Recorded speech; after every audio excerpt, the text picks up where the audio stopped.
Hi all, this is John Paul from Go USA here at CPAC 2023 with the great Kristina Karamo. I've known Kristina for over a year now, and congratulations on your big win. We were out supporting, well, we weren't supporting, we're nonpartisan, but we were out endorsing and supporting the op score last year in Michigan when you were running for Secretary of State, and unfortunately you didn't win that.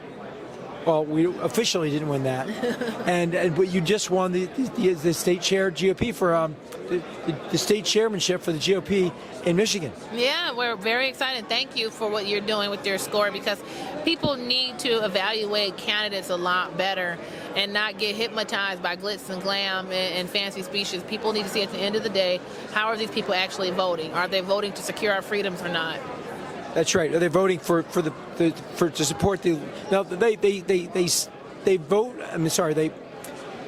Public officials swear on the Constitution, right? So that goes 101. Like, obviously, you have to support the Constitution. So we use that as one measuring stick, and the other measuring stick, as long as it's constitutional, they should do what the people want. Absolutely. And that's how we rate people. But don't you think that's what your job is when you're in office? Yeah, you swear an oath to the Constitution. If you have to uphold it. Yeah, and yes. It's our Constitution is written to protect liberty and minimize government, and we're seeing people who talk the game of supporting that, the Constitution, supporting our personal freedoms, but in reality, their actions do not. That's right. That's right. And I love your take on it. And we did a show before you ran, when you were running for your seat for Secretary of State. We did the debates with or without the candidate, remember? Yes. And Benson wouldn't show up, and you did so great. Thank you. And you should have won that race. Yeah, but as you say, officially, we really don't know who won or lost that race because of systemic election corruption. And so that's going to be something we fight very much, is election corruption as the Michigan Republican Party. And there's some naysayers who go, well, there's nothing the party can do. They're not legislatures. That's not true. There's always things citizens can do. If we have a society set up where only citizens can only have a voice through their legislator, that's one mechanism of having our voice heard. That is the only one. That's right. So we're going to fight back. Otherwise, we're going to make all of our endeavors in politics futile if we don't have secure elections. That's right. And I think that's the reason why Soros and the rest of them put so much money behind your corrupt, I mean, I wouldn't say progressive, I say regressive, anti-American. They're not working for the Americans. She's not working for the people. She pretends like she is, but we know that they're all corrupt. Well, also to your point, they've targeted key offices that actually control our liberty, like the election system, the local clerks. Also, that's why Soros and company, they targeted sheriffs, county sheriffs, because guess who can tell a federal agent to pound sand if they want to violate someone's constitutional rights? The county sheriff. So those races are so critical. There isn't a race in your community that is not important, whether it's the city council or library board or everything. Everything matters. And so that's why we're encouraging citizens to be involved in every level of our government.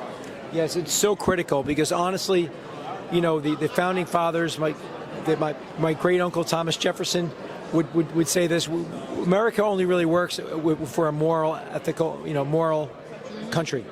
And it depends on people being generally honest. But now we have very, very bad, narcissistic, socialist, Marxist people that want to see America end. And they're leveraging every loophole to buy off these DAs and which is increasing crime, buy offices like Secretary of State.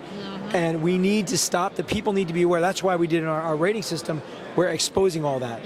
And we do need citizen raters. We need the op score. We call it the Special Agent Force. What do you think of that? The SAF. Yeah. Because we want a muscular sounding. These are the voice of the people, the screaming loud, strong voice of the people, exposing and rating them, making it accessible for everybody to see. And I think it won't be that hard to win races when it's so obvious. Yeah, you're absolutely You have to get the right. word out to everybody, to the everyday person. You're absolutely right. We have to have everyday people getting involved, and all you have to look at, and that's why I think the op score is so great, all we have to look at is their voting record. Or if they're not in office, the things they advocate for. So the first, to your point, is it's almost like a contract. When you rate somebody before they've been elected to office, I'm sure that rating will change if their conduct changes.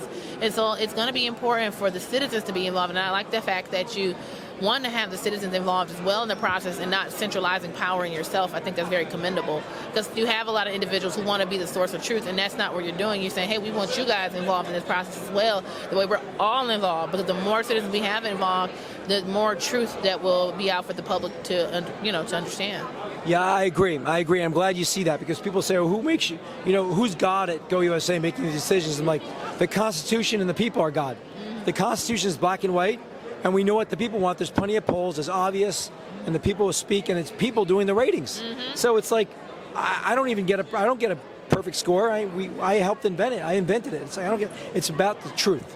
Whatever matters, we get the truth out. When the truth comes out, we don't have to worry, because people like you and me and the people here, they want the truth, they want liberty, they want freedom, and that's what 80%, 90% of people want. Yeah, absolutely. So that's why we say, let's get the 80% behind us. And again, congratulations to winning the chairmanship. Anything else you want to say about what you're doing as GOP chair of Michigan? We just want citizens engaged, and to your point about the truth, we want citizens engaged, monitoring their government. Show up to your city council meetings, show up to your county commissioners meetings, be aware of the bills that are in committee with your state house and your senate, state senate. Show up to those committee hearings. Monitor who's voting for what, who's sponsoring what bills. When you go to your city council or county commissioner meetings, get the agenda before the meeting. They have to make that publicly available. Get the minutes from the previous meeting, because sometimes they'll intentionally manipulate the minutes to facilitate corruption. And engage and inform people are people you cannot oppress. That's right. There's nothing worse, nothing scarier to tyrants than a united public. Absolutely. It's the number one thing over, you look back thousands of years, they do not like tyranny. Tyrannies do not want unity. No. When you unite people, and remember, you're their employee, they're your employees. An absentee boss, what do you think people are going to do? They're going to do their jobs, the boss never shows up? Be a good boss, monitor, attract these people, be a good boss, because they're your employees, right? Absolutely, I agree 100%. All right, well, so great seeing you again, Kristina. So glad that you won this chairmanship, and please fight for Michigan and make it, we want every state to be America again, right? Yeah, absolutely. And thank you for what you're doing. God bless. Thank you. God bless you too.